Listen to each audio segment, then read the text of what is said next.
welcome to RC Social Saloon, a man I have the privilege of talking to. I have been waiting for this, and I'm so glad it finally aligned. I know they gave me an opportunity. They said to be able to talk to you here in about a month or so, and I said, no, I'd like to have him on right now, and then maybe we'll have you on here again in a month as the official release of the new album comes out. The great John McEuen joining us on RC Social Saloon. Hi, sir. How are you? Well, I'm pretty good. I'm on the RC Social Saloon, so that's a good thing. I appreciate you taking a few minutes to chat with us. I know you're a busy man. You're out in Colorado as we speak. Are you one of these when you travel? Are you always, whether it be obviously for work, you travel with all your instruments? When you travel just for leisure, if you're out on holiday, are you bringing along instruments? Obviously, I would think you're bringing along a pad and paper and always kind of writing down and jotting down notes and ideas and things like that. No, I fooled you. I fooled you, but I brought an instrument on this because I'm going to play a couple songs at the event I'm at, which is basically a round table with a bunch of people of various walks of life. Like there's a coronary surgeon. She's about 38 years old, and Mo Siegel, the guy that started Celestial Seasonings Tea, and the guy that found the largest dinosaur. I mean, a variety of people, and Mickey, the shark girl was here last year. She's not here this year. She has a love of sharks. She's one of the shark authorities. A And shark authority. just a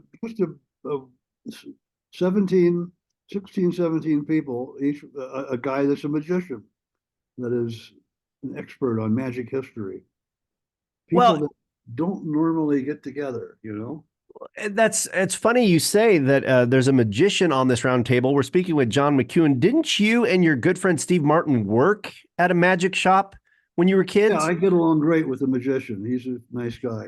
In fact, the magician last year they had a guy that I've communicated with a few times. Like, I can't wait to do the trick he showed me for Steve. I think it'll fool him. But yeah, I worked at 16 years old, got a job in the Disneyland Magic Shop for 3 years. And Steve Martin got the same job the same day. And we both were trying to get this job, and they needed a couple people, and we did it. So did you guys do it separately, or did you kind of, when you did magic, were you guys kind of an act together? Did you kind of work together in tandem? No, no, we were only 16. You can go anything. You might add 5 minutes of material you could do on a stage somewhere. Mm-hmm. Right. That brings up an interesting point. We're speaking with award-winning maestro John McEuen. We're going to talk about the brand new album that's coming out here shortly. Talk about the history, and I have a couple of questions just about folks you have met down the road years Mhm. past. But you're speaking about this roundtable. What is someone like you when you travel, or maybe even at home? What is your thing that you like to read up on, research? Everybody's like, some folks like to read about dinosaurs, some like to read about World War II, the military, presidents. What is your thing that really you love to research and you can never get enough of? Hmm. I'd say American history between 1780 and 1935. I like that period. So many things were done. Look what Edison created Right. for business, the movie business, the Yeah. telephone business. Look what, you know, authors created. The cremation of Sam McGee, what's on my album, by the way. And Killed at the Ford by Henry Wadsworth Longfellow. Oh, that happens to be on my album too. But it's just the inventions were tremendous. I think it might be, I think it's very hard for those of us here in 2024 to comprehend how much was done with so little so many years ago, right? I mean, you could be driving down the interstate and go, how did somebody come up with this? But then yet we have all this technology today where people can't figure out simple things. Isn't it wild? I mean, I guess that's what draws us to history. Yeah, don't ask somebody under 35 which way north is. or how to get somewhere. If they don't have a phone, they won't be able to tell you usually. You Have know, you seen in your business, in your craft, um, maybe from the recording side, it has helped, but has technology sweetened what you do, or has it some way taken a little bit of the romance? the way I look at it is, let's say what's the difference between then and now? Well, then, let's say you're at a baseball diamond of about 5,000 people. And before the game, a guy goes out on home plate with a guitar and he sings a song. And people love it. So he sings another song. And then he sings one they know, and they're all singing along. Everybody's happy. And oh, I got to quit now. The game's starting. That was then. And now, let's say there's a guy without an instrument that just goes out on home plate and looks at the grandstands, and there's 5,000 people with guitars and banjos and fiddles, and they're all doing different songs. All of them are Right. different. Oh, and he just can't stand the racket, and he leaves, and that's it. It's You certainly know, a lot of information overload. So yeah, is this something that were you naturally, I mean, obviously you worked in a magic shop when you were 16. Were you naturally drawn to music? Was anybody else in your family musical? no, my brother learned to play guitar when he was about 18, 19. He started working on it, blues.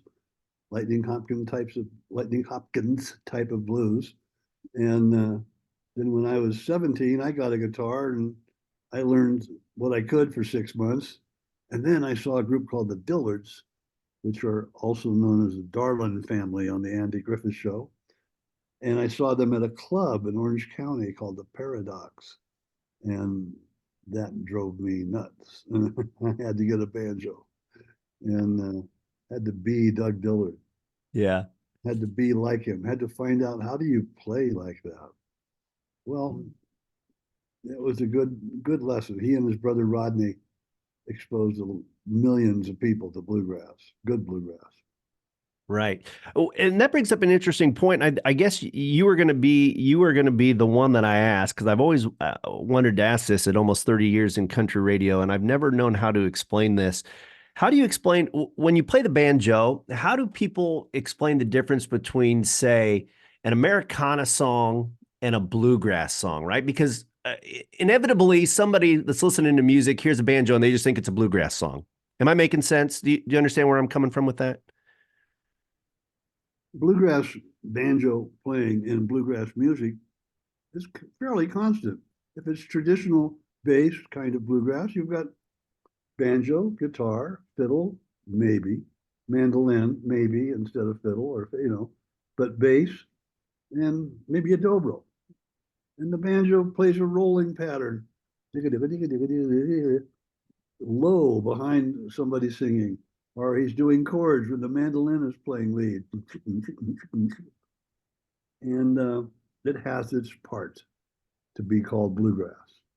If it's just a song with drums and bass, and there can be a banjo part, but it will fit in as a lead or it will fit in as a support, like Rihanna Gibbons' banjo part on that new song is by what's her name? I think of it as a Rihanna Gibbons song, Beyonce's song. Yeah. It's really cool, man. Yeah. It's like it's really cool. It's a banjo that fits the song, the music. And it drops out every now and then. It's interesting. We're speaking with John McEuen. Of course, so many of my generation as well know you as laying the cement and laying the foundation of the Nitty Gritty Dirt Band. And it's interesting to me that you bring up Beyonce that quickly because, of course, she's on the top of everybody's mind right now saying, what is she doing recording a country song? What is she doing in country music? What is she trying to prove? But you can read, 50 to 100 history books, or you can talk to people in Nashville and Music Row, artists and stuff. And those of us that are country music rain men that follow country music, we remember the stories of those long-haired kids from California coming to Nashville thinking that they were going to ingrain themselves in country music. and you guys and You're, you you're guys talking about the Dirt Band. eh, That had nothing to do with that. oh, it didn't. No, it was to get Earl Scruggs and Doc Watson and Merle Travis and Maybelle Carter in front of our audience. I didn't think of them as country. They were traditional. They were mountain music. They were early form of country music. Yeah, Acuff had country hits, but he was a mountain record guy, kind of, you know. Yeah. Merle Travis was a smoke, smoke, smoke that cigarette. This kind of swing western, and is I Am a Pilgrim. And Jimmy Martin was straight bluegrass, unless he got turned loose on something else. But Yeah, but what I was going to finish with that was how people just said those long-haired kids from California, how, maybe you didn't set out to change what the look of a country music star may look like, if that makes any sense at all. But what I mean is that you can look at I go back to the Ken Burns documentary, Country Music. People watch that. People that think what they hear on the radio today is what country music is, and it's nowhere close to what it used to be. But yet this debate has been going on for generations, is my point. it's funny. It's funny. I mean, Leon Russell did Hank Williams Back, did all the Hank Williams songs that he liked. And Juice Newton, oh, she's not country. Well, wait a minute. Who says she can't do that country song? Right. Ray Charles doing his country album. They're doing great country songs. Call it what you want. It was good music, and it happened to be a country song. And it's people want to argue. I don't know why they want to argue about it, but I mean, country music, what is being called country music, is basically played by about 15 or 20 people in the studio, and the various singers come and go. The Wrecking Crew of Nashville. Right. There's a certain, well, maybe it's 25 people that make the records. Very few.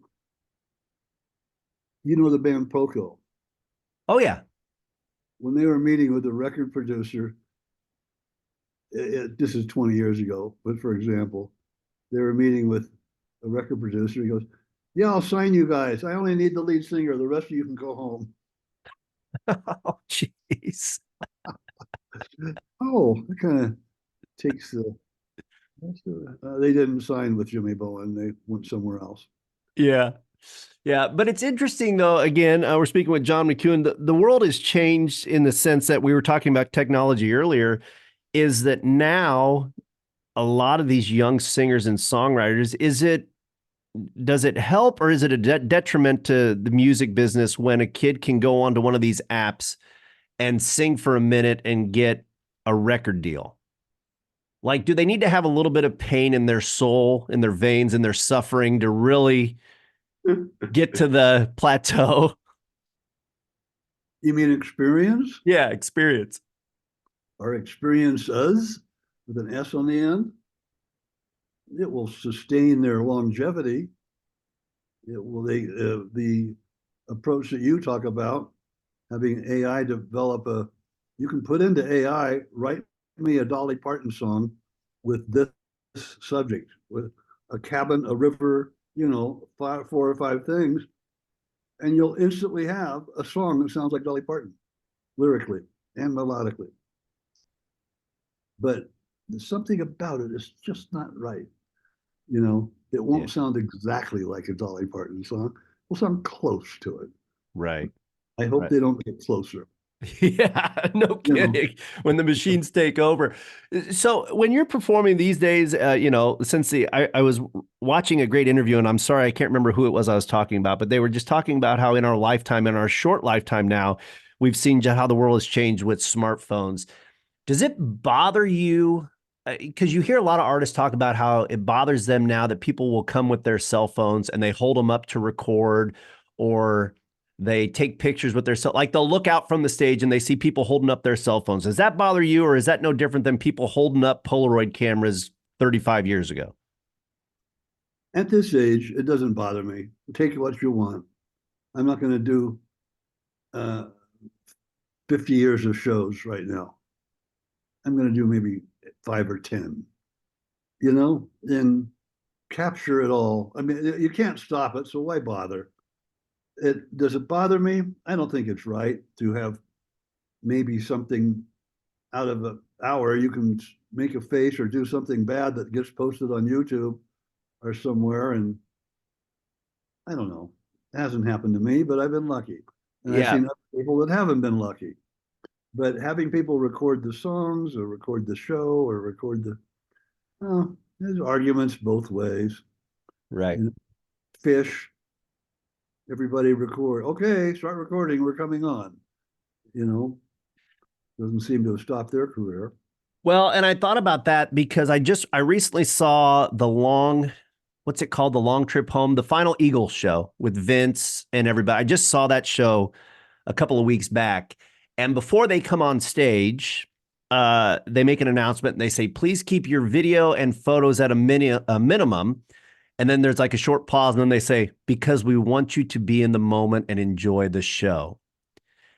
And I found that refreshing, right? So they're not telling you got to keep it out. We're going to kick you out if you're doing videos and recording and all that stuff. But at the same time, they're trying to remind us, hey, listen, you want to be able to watch some of it in person and not just watch it through your phone. Yeah, because So, it's different. It's just different if you're looking through your phone. yeah, a It's little just bit. different. The brand new album, The Newsman, comes out April 12th. And before we Yeah, dive into that, just really quick, I have to ask you, because I don't know when I will ever have another chance unless we schedule another one, which we could really go into it. no problem. I don't know that I've ever had the opportunity to talk to somebody who was that connected and that close to Maybelle Carter and the Carter family, like that close of a 6 degrees of separation, if you want to call it that. What was it like working with members of the Carter family? I mean, did they know they were as big as stars or what they would be at the time? They just seemed like just so simple. The others around Maybelle knew what her accomplishment had been and how it was affecting music. She made her first recording in 1927 in Bristol, Tennessee, acoustically, not electrically. And it started country music, 10 songs she did with Sarah and A.P. Carter. And they understand and they respect. And John Carter Cash, who is the son of Johnny Cash and June Carter, he is a great executor of that estate and loves Maybelle's contribution and talks about her with reverence. Roseanne does the same thing. I've played with Roseanne several times. She's always a bubbly person. She's neat. Carlene is cool. I think they all have shown respect for where their background lies. And it makes a difficult thing for them to do. What are they going to do that's going to be equal to that 40, 50-year-old woman with a guitar writing Thinking the Night of My Blue Eyes? You know, well, I'm thinking the night of my blue eyes. It's hard to match. But I think if I've ever had to be a fly on the wall in a moment, it would be to be a fly on the wall with John McEuen and Maybelle Carter sitting and just talking about music. I mean, it it was just wonderful. I took her first gold record for Circle, and she opened the door to her house and said, "Oh, hi, John. What you got there?" I said, "It's a gold album for The Circle Being Broken. At this point, it's done 500,000 units." Well, I didn't think that many people even heard my old songs. And Marty Stewart had taken me out to her house, but he said as we drove away, she meant that. She's never realized that she reached millions of people. Maybe she did 10 years later. Unfortunately, she died before I could give her the platinum album, but that was really nice, her reaction. And she said, "Do you want some lemonade?" just very matter of factly, just move on to the next thing. Another Yeah. day. And her offspring and those the other the other kids that came out of that were all very very humble, I think, and respectful of that background. Well, yeah, and you can see it really in John Carter. I've watched a lot of interviews with him. I've never had a chance to chat with him, and I'd love to. But I've read a lot of from John, and yeah, just the reverence and just the magnitude of that family and what lines through them, and not only that, but then also just musically sewn into what has become Will the Circle Be Unbroken and John McEuen working with them and things like that. I mean, that is the history, and I think that's what draws to people like me who you talk about reading about, a time in life. That's your history. That's what you love to read. Mine has always been country music since the day I could start reading. I mean, I've always read and just loved country music. I go to the Hall of Fame every time I'm in Nashville, and I've probably seen it, 15, 20 When's the times. last time you were there? I was actually there. I was a guest at the 30th anniversary concert of the passing of Keith Whitley. Keith Whitley was my all-time favorite country singer, and I went to the Ford Theater there at the Hall of Fame and saw the tribute concert for him in Oh, 2019. you haven't seen the Western Edge exhibit then? No. Oh, the Dirt Band has a couple of. I heard that we were part of the Western Edge exhibit, showing the effects of the West Coast on country music. And I heard we were well represented, and I supplied them with some photos. We got two like 10 by 12-foot photos in this place. I walk in and I go, yeah, I wonder if we have any. Oh my God. And then there's a display, and then we're in a bunch of videos that show, and I'm very, very proud of that. We actually, and then Circle albums in the middle of all the records, and anyway, it's a very cool thing. It is, and it was a Dirt Band, the Dirt Band or yourself, and I'm sorry for my naivete if I don't know this. Was the Dirt Band or yourself? Are you guys members of the Grand Ole Opry?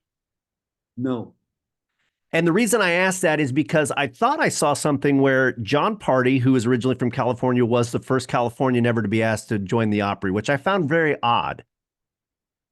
no, Huh, that's crazy. John who?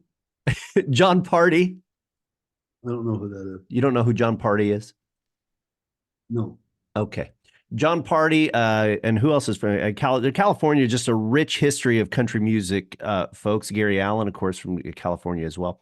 Let's talk about the brand new album, John McEuen. It's coming out in April the 12th, and if our schedules allow, we're gonna, as we get closer, we'll go more in depth about it. But let's talk about the Newsman now.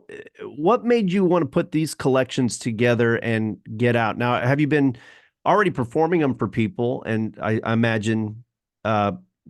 Talking about the album. Go right ahead. Sorry.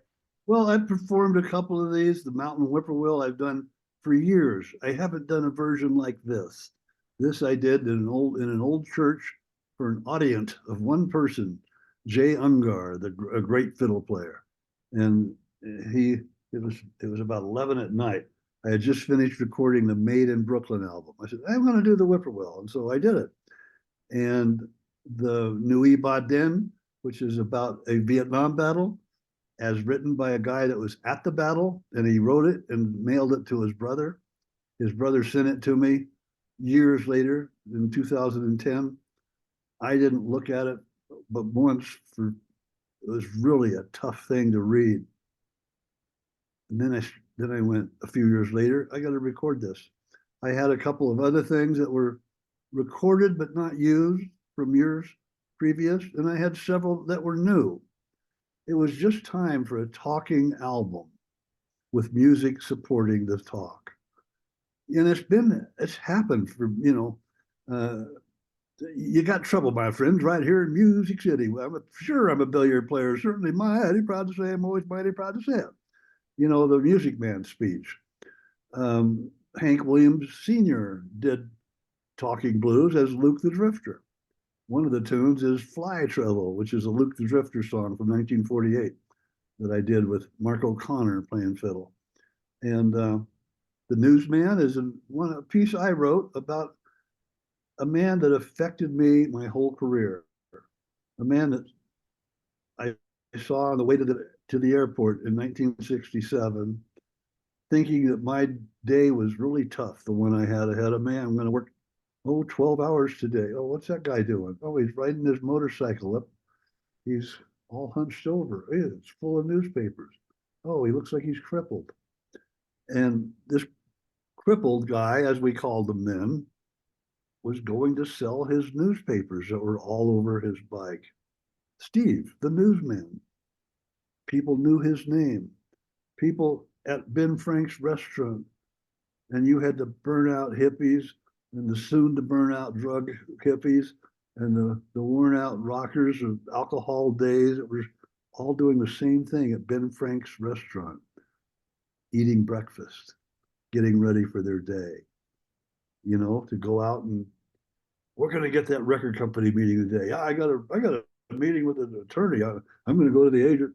Well, Steve could get into all of these people after he made his rounds at the restaurant. Would you like to buy a paper? He was affected. He was handicapped. He was riding his bike. Oh, he stumbled around. He did this for years. He had access to all the best record companies, all the presidents of the agencies, law firms. Hey, Steve's here. Marty, you want to get a newspaper from him? Yeah, send them in. This guy had something from everyone that they didn't have for each other. That was respect. He had respect from everybody. And I just wish I could have told him. Never had the nerve to talk to him. Had kind of a foamy mouth thing. You know what I mean? Yeah. And I'm making fun of him at all. It's just Right. 1967. It's like, oh, here comes that guy. Yeah, I bought a paper, but thank you. Yeah. People would say, yeah, I always gave him an extra buck or two. Or, yeah, I got a paper from him all the time. Several people I asked years ago. Anyway, Steve the newsman was a major, major influence on me and my work ethic over the next, well, even now. How can I complain about my job when this guy supported himself and figured out something to do, and he did it quite well, and he Right. probably made a ton of money. Yeah. People giving him $1 for a 25-cent paper or $2 or $3, and anyway, it was inspirational. Do what you do and do it to the best of your ability. And if you do what you love, you never work a day in your life. Yeah, and that's right. And if you do what you love and it makes money, you're really lucky. Yeah. So will the new album, The Newsman, it will be available obviously online with technology now, but also are you going to be pressing, is it going to be pressed on vinyl? Are you going to have it available at your shows? Are you going to be doing a lot of shows this summer? I'll have it available when I play. Okay. It will be available online. Okay. It's got a great cover, which I hope people buy the CD because it's got a neat stories in it and stuff. Nice artwork by Sally Ratz.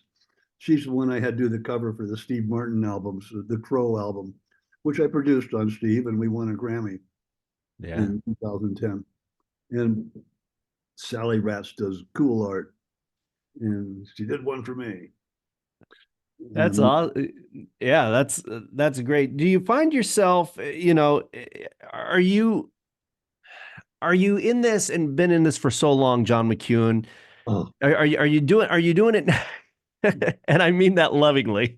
Do you do it now with almost an ease, or is there still just a sense of always trying to be better tomorrow than you were the day before?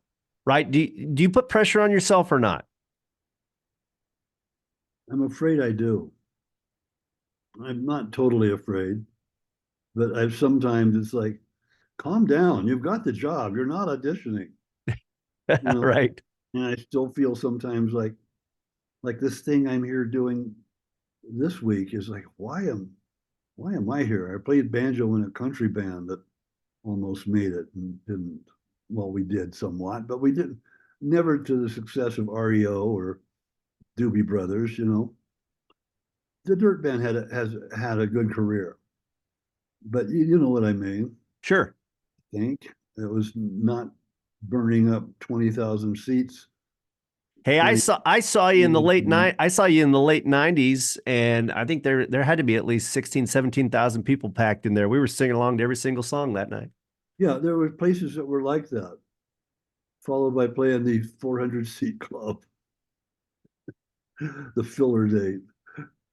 Anyway, I don't mean to denigrate the band at all. I'm only trying to describe that it wasn't a huge success. It was a continual success with some ups and downs, but it was a good thing.